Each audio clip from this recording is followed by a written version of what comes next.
Welcome to IT Guru. IT গুরুতে স্বাগতম।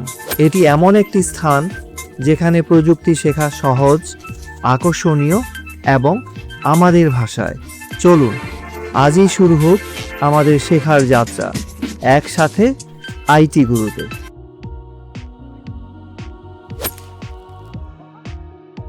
আজ আমরা আলোচনা করব ইলাস্ট্রেটর ইন্টারফেস নিয়ে। তো যে কোনো সফটওয়্যারে কাজ করতে গেলে আপনাকে প্রথমেই জানতে হবে ইন্টারফেস সুন্দরভাবে এবং খুব সুচারুভাবে কাজ করতে সাহায্য করে। তো চলুন দেখে নেওয়া যায়। এই ইন্টারফেসটা দেখতে শুরুতে একদম এরকম মনে হবে। এর প্রথমে যে অংশগুলো থাকে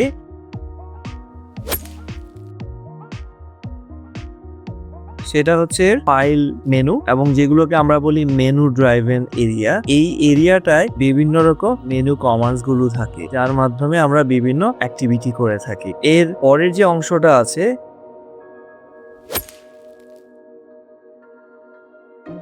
এখানে বিভিন্ন টেমপ্লেটস, রেডিমেড টেমপ্লেটের কিছু ফিচার্স দেওয়া আছে। আমরা চাইলে আমাদের প্রয়োজনীয় ডকুমেন্টের টেমপ্লেট এখান থেকে চুজ করতে পারি, অথবা আমরা চাইলে প্রয়োজনীয় টেমপ্লেট এখান থেকে চয়েস করতে পারি। এরপর আমরা চলে যাব নিউ ডকুমেন্টসে। এখানে যখন আমরা ক্লিক করব তখন আমাদের কাছে এই ইন্টারফেসটা চলে আসবে। এই ইন্টারফেসের মধ্যে আমাদের বিভিন্ন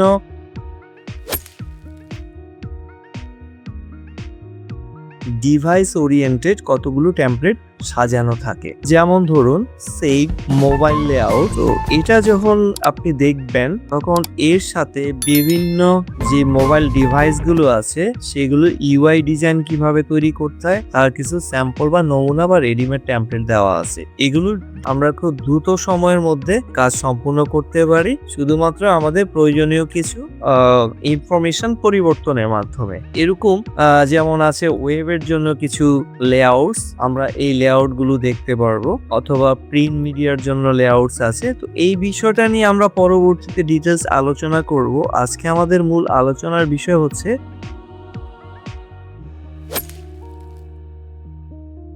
এর যে ওয়ার্কিং এনভায়রনমেন্টস আছে সেটা নিয়ে কাজ করা। তো শুরুতে আমি একটা ডকুমেন্টস ওপেন করি, যেই ডকুমেন্টটা নিয়ে আমরা এখন বিশদ আলোচনা করব। এই অবস্থায় আমরা যেই স্ক্রিনটা দেখতে পাচ্ছি এটা হচ্ছে অ্যাডোব ইলাস্ট্রেটরের ওয়ার্কিং এরিয়া। এটা অনেকগুলো ভাগ থাকে। এর যেই টপ এরিয়াটা থাকে সেই টপ এরিয়ার মধ্যে থাকে ম্যাল ফাংশনস, বিভিন্ন রকম কমান্ডস গুলো বিভিন্ন মেনুর মাধ্যমে সাজানো থাকে। যেমন ধরুন এখানে আছে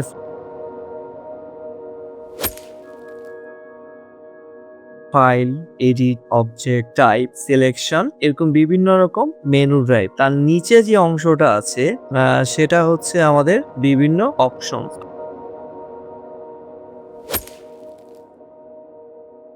আমরা যখন কোনো টুলস ব্যবহার করব বা কোনো কমান্ড ব্যবহার করব সেগুলোর জন্য প্রয়োজনীয় অপশনস গুলো এখান থেকে আমরা চয়েস করতে পারবো। একেবারে লেফট হ্যান্ড সাইডে থাকে হচ্ছে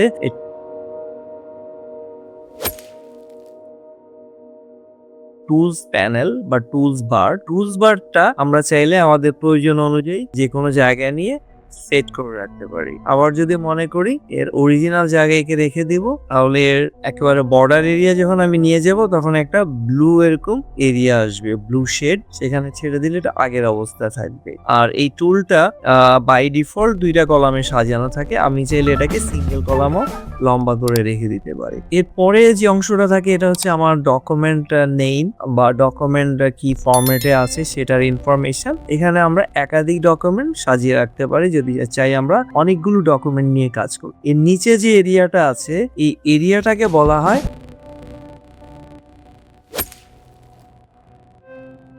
ক্যানভাস এরিয়া বা আর্টবোর্ড। এই আর্টবোর্ডের সাহায্যে আমরা সমস্ত ডকুমেন্টটা তৈরি করব, এবং এই আর্টবোর্ডের বাইরের এরিয়াটা তো আমরা অনেক কিছু কাজ করতে পারবো। যেমন ধরেন আমি আস্তে আস্তে এখানেও কিছু কাজ করলাম এবং এখানে কিছু কাজ করলাম। এই কাজগুলো পরবর্তীতে আমি আমার আর্টবোর্ড এরিয়ার মধ্যে রেখে দিব, কারণ আর্টবোর্ড এরিয়া যেগুলো থাকবে সেগুলো হবে আমাদের ফাইনাল আউট। এবার আমরা চলে যাই রাইট সাইড এরিয়াতে। এখানে আমাদের কিছু ওয়ার্কিং প্যানেল সাজানো থাকে। এটা ডিপেন্ড করে আপনি কোন ধরনের লেআউট এখানে ইউজ করবেন। এখানে আমরা একটা কমান্ড পাই যার মাধ্যমে বিভিন্ন রকম লেআউট এখানে সাজানো থাকে, যেমন অটোমেশন, এসেনশিয়াল ক্লাসিক, তারপর ধরেন printing, pressing, typography, web technology. তো আপনি আপনার প্রয়োজনীয় যখন যেরকম প্রয়োজন হয় সেরকম ওয়ার্কিং লেআউট এখানে পেয়ে যাবেন। চাইলে আপনি নিজের মতো একটা লেআউট সাজিয়ে নিতে পারবেন। আপনি আপনার প্রয়োজনীয় সেটআপটাকে সেট করে প্রয়োজনীয় যেসব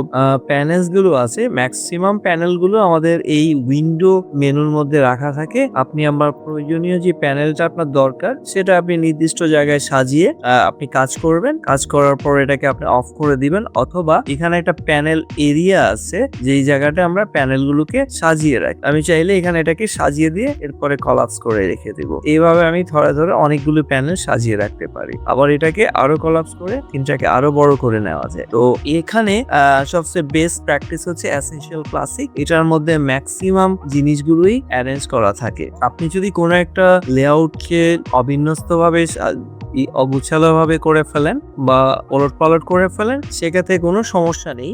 আপনি নিচে এই যে রিসেট এসেনশিয়াল ক্লাসিক এখানে প্রেস করলে আবার আগের মতো, যেমন ধরুন আমি এটাকে এখানে নিয়ে আসলাম, এটাকে এখানে এনে রাখলাম, বা এটাকে এই অবস্থায় রেখে দিয়েছি, বা এটাকে এরকম কাজ করার পর আমি চাচ্ছি আবার আগের অবস্থায় ফেরত যেতে। সো আমি লেআউট মেনুতে গিয়ে রিসেট করে দিব, তাহলে এটা আগের পর্যায়ে চলে যাবে। সো তখন আমরা মূল ইন্টারফেসটা দেখতে পারবো। এর নিচে আছে আমাদের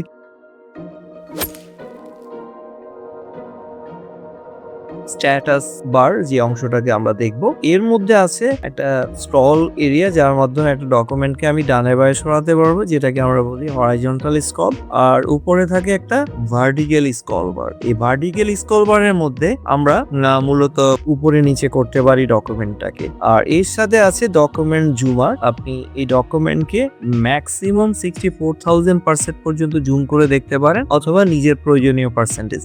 এর মানে হচ্ছে এই ডকুমেন্টের সাহায্যে আপনি কি করবেন, একটা ডকুমেন্টকে আরো নিখুঁতভাবে কাজ করার জন্য কোনো জায়গায় কোনো প্রবলেমস আছে কিনা সেগুলো সূক্ষ্মভাবে দেখার জন্য আমরা এই জুমগুলো ব্যবহার করি। স্ট্যান্ডার্ড আমরা এখানে 50% নিয়ে কাজ করি, এবং প্রয়োজনে আমরা 100%, যদি প্রয়োজন হয় তাহলে আমরা বেশিরভাগ পার্সেন্টেজ গুলোতে আমরা চলে যাব।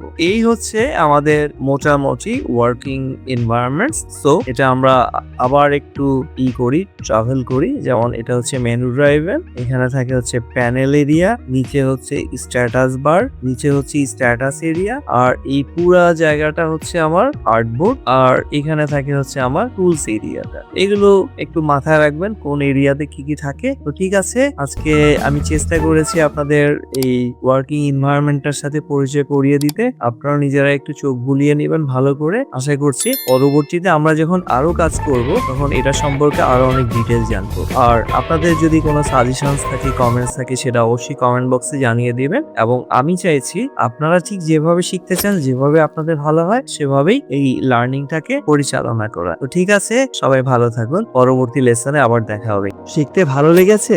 তাহলে একটা লাইক দিন। আপনার একটি লাইক আরো অনেককে সাহায্য করতে পারে। আপনার মতামত, প্রশ্ন বা নিজের টিপস থাকলে কমেন্টে জানাতে ভুলবেন না। আপনার কথা শুনতে আমার ভালো লাগে। যদি আপনি বিশ্বাস করেন যে শেখা মানেই ক্ষমতায়ন, তাহলে সাবস্ক্রাইব করুন এবং বেল আইকনটি অন করে নিন। চলুন এমন একটা ভবিষ্যৎ গড়ি যেখানে প্রযুক্তি সবার জন্য শেখার সুযোগ তৈরি করে। ভিডিওটি শেয়ার করুন এমন কারোর সাথে যে শিখতে চায়। চলুন একসাথে এগিয়ে যাই।